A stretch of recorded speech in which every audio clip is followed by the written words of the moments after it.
Well, let's see. Now we have to tell you how it works. And the conveniently breaks up into various pieces. Like to look now at the matcher.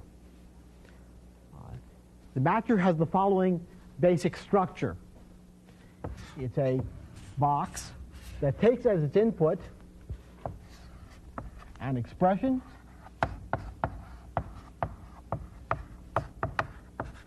and a pattern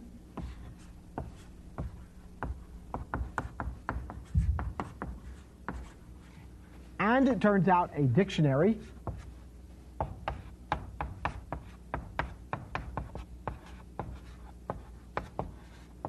A dictionary, remember, is a mapping of of pattern variables to the values that were found by batching, and it puts out another dictionary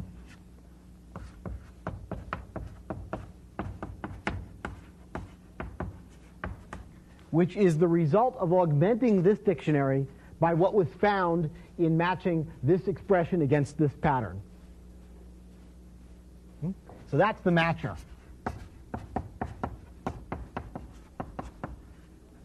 Now this is a rather complicated program, and we can look at it on the overhead over here and see, haha, it's very complicated. I just want you to look at the shape of it. Okay, it's too complicated to look at except in pieces. Okay. However, it's a fairly large, complicated program with a lot of sort of indented structure. At the largest scale, you don't try to read those characters, but at the largest scale, you see that there is a case analysis, which is all these cases lined up. What we're now going to do is look at this in a bit more detail, attempting to understand how it works. Let's go now to the first slide, showing some of the structure of the matcher at a large scale. And we see is the matcher takes as its input a pattern, an expression, and a dictionary. And there is a case analysis here, which is made out of several cases, some of which have been left out over here, and the general case, which I'd like you to see. Let's consider this general case. It's a very important pattern. The problem is that we have to examine two trees simultaneously. One of the trees is the tree of the expression, and the other is the tree of the pattern. We have to compare them with each other so that the sub-expressions of the expression are matched against sub-expressions of the pattern. Okay. Looking at that in a bit more detail, suppose I had a pattern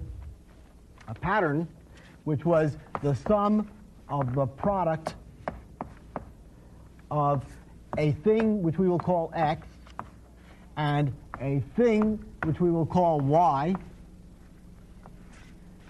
and the sum of that and the same thing we call y. So we're looking for a sum of a product whose second argument is the same as the second argument of the sum. That's a thing you might be looking for. Well, that as a pattern looks like this. There is a tree which consists of a sum, okay, and a product with a pattern variable question mark x and question mark y, the other pattern variable, and question mark y. Just looking at the same. Just writing down the list structure in a different way. Now, supposing we're matching that against an expression which matches it. The sum of, say, the product of 3 and x, and say x.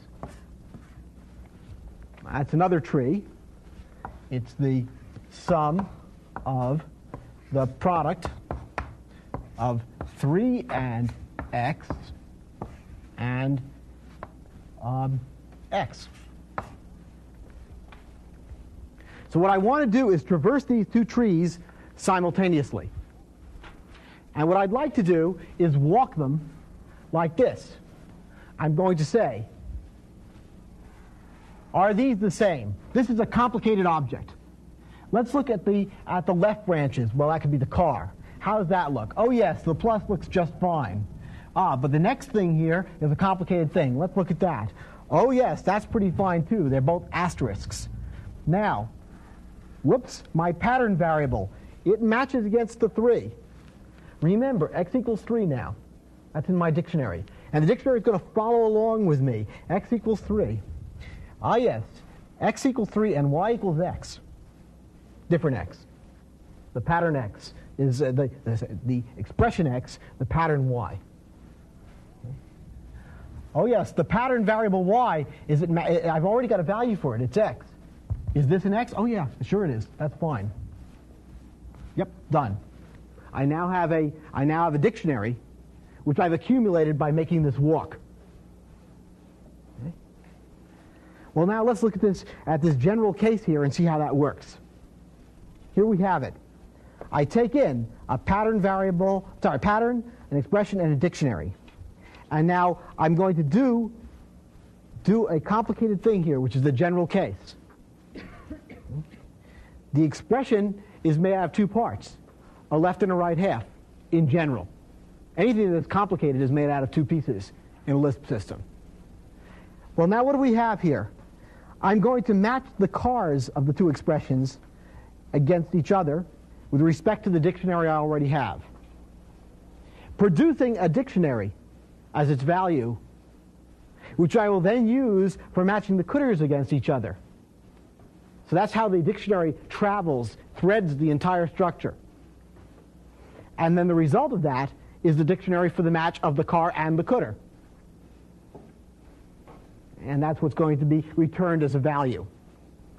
Now, at any point, a match might fail. It may be the case, for example, if we go back and look at an expression that doesn't quite match, like supposing this was a 4.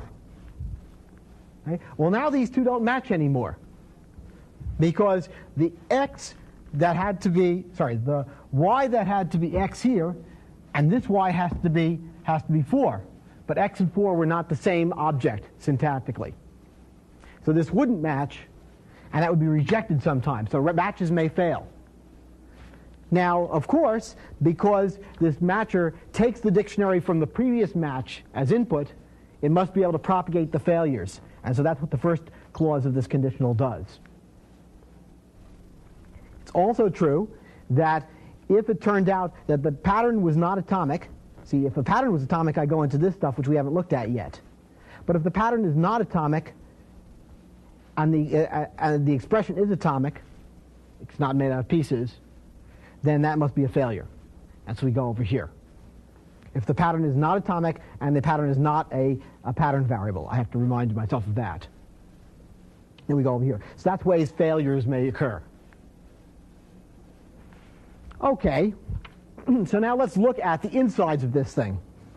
But the first place to look is what happens if I have an atomic pattern. That's very simple. A pattern that's not made out of any pieces. Foo. It's a nice atomic pattern. Well, here's what we see. If the pattern is atomic, then if the expression is atomic, then if they're the same thing, then the dictionary that I get is the same one as I had before. Nothing's changed. Okay? It's just that I match plus against plus, asterisk against asterisk, x against x. That's all fine. However, if the pattern is not the one which is the expression, if I have 2 separate atomic objects, then it was matching plus against asterisk, in which case I fail. Okay? Or if it turns out that the pattern is atomic, but the expression is complicated, it's not atomic, then I get a failure. Okay? That's very simple.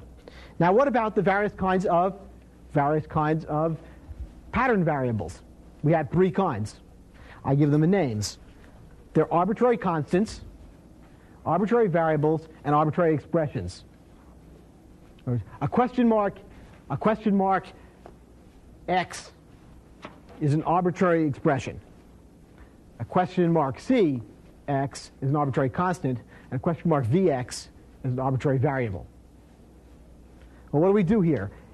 looking at this, we see that if I have an arbitrary constant, if the pattern is an arbitrary constant, then it had better be the case that the expression had better be a constant.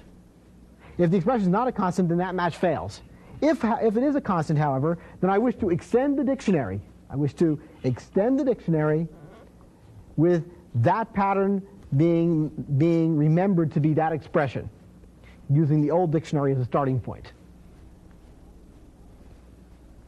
Similarly, for arbitrary variables, I have to check first if the expression is a variable that I'm matching against. If so, it's worth extending the dictionary so that the pattern is remembered to be matched against that expression given the original dictionary.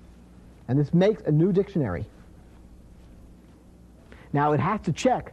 There's a source of failure inside extend dictionary, which is if one of these pattern variables already has a value, and I'm trying to match the thing against something else, which is not equivalent to the one that I've already matched it against once, then a failure will come flying out of here too. And we'll see that sometime. And finally, an arbitrary expression does not have to check anything syntactic about the expression that's being matched. So all it does is an extension of the dictionary. Okay. So you've just seen a complete, very simple matcher. Now, one of the things that's rather remarkable about this is people pay an awful lot of money these days for someone to make a, quote, AI expert system, okay, that has nothing more in it than a matcher and maybe an instantiator like this. Okay. But it's very easy to do, and now, of course, you can start up a little startup company and make a couple of megabucks in the next week, taking some people for a ride. I mean, 20 years ago, this was remarkable, this kind of program. But now this is sort of easy. You can teach it to freshmen. Well, now there's an instantiator as well. The problem is they're all going off and making more money than I do, right? So that's always been true of universities. As an expression, the purpose of the instantiator is to make expressions given a dictionary and a skeleton.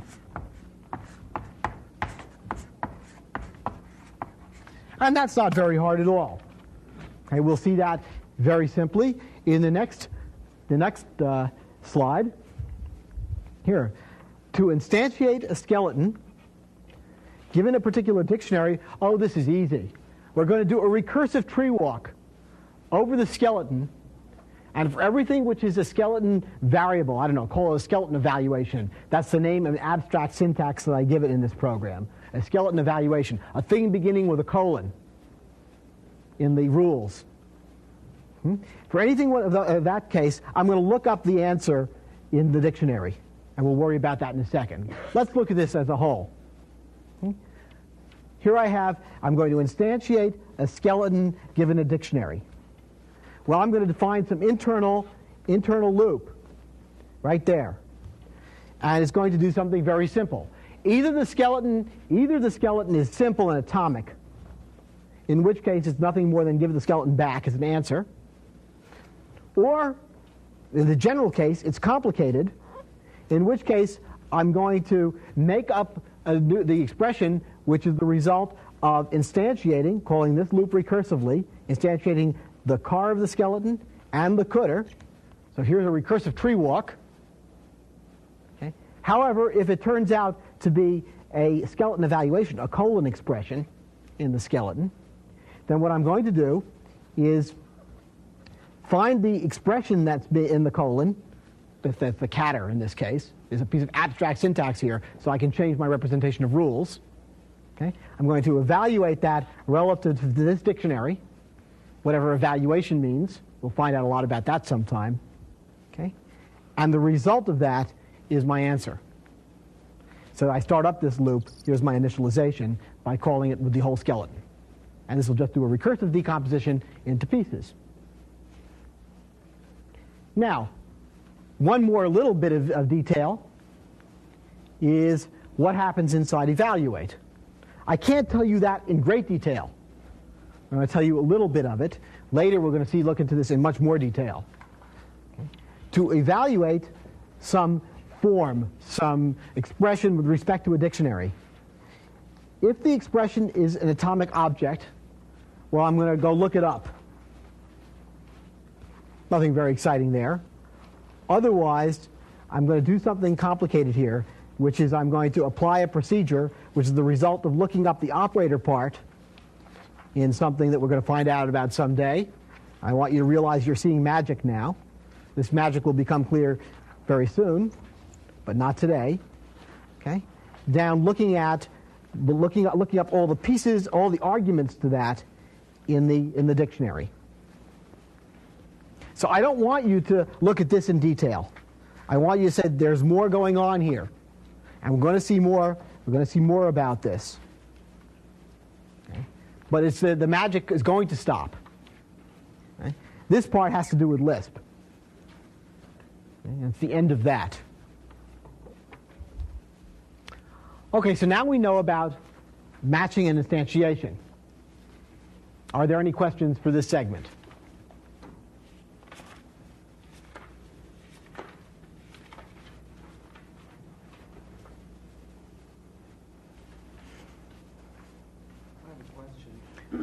Yes. Is it possible to bring up a previous slide? It's about this define match pattern. Yes. You'd like to see the overall slide define match pattern. Can somebody put up the overhead? That's the biggest scale one. What part would you like to see? Well, the top would be fine. Any of the parts where your passing failed. Yes. The idea is to pass failed back to the dictionary. Is that right? The dictionary is the answer to a match, right? And it is either some mapping, or there's no match. Doesn't match. Right. So what you're seeing over here is, in fact, because of the fact that a match may have another match pass in a dictionary, as you see in the general case down here. Here's the general case where a match passes another match to the dictionary. When I match the Cooters, I match them with the dictionary that is resulting from matching the cars. Okay, that's what I have here. So because of that, if the match of the cars fails, then it may be necessary that the match of the Cooters propagates that failure. And that's what the first line is. Okay, I'm still unclear what comes out of one instance of match being... One of two possibilities. Either the symbol failed, which means there is no match, right, or some mapping, which is an abstract thing right now, and you should know about the structure of it, which relates the names of the pattern variables to their values as picked up in the match. Okay. So that's constructed by Extend Dictionary. So the recursive nature brings about the fact that if ever a failed gets passed out of any calling of match, then the first condition will pick it up. And just propagate it along without any further ado. Right. Oh, right. Okay. So that's just the fastest way to get that failure out of there.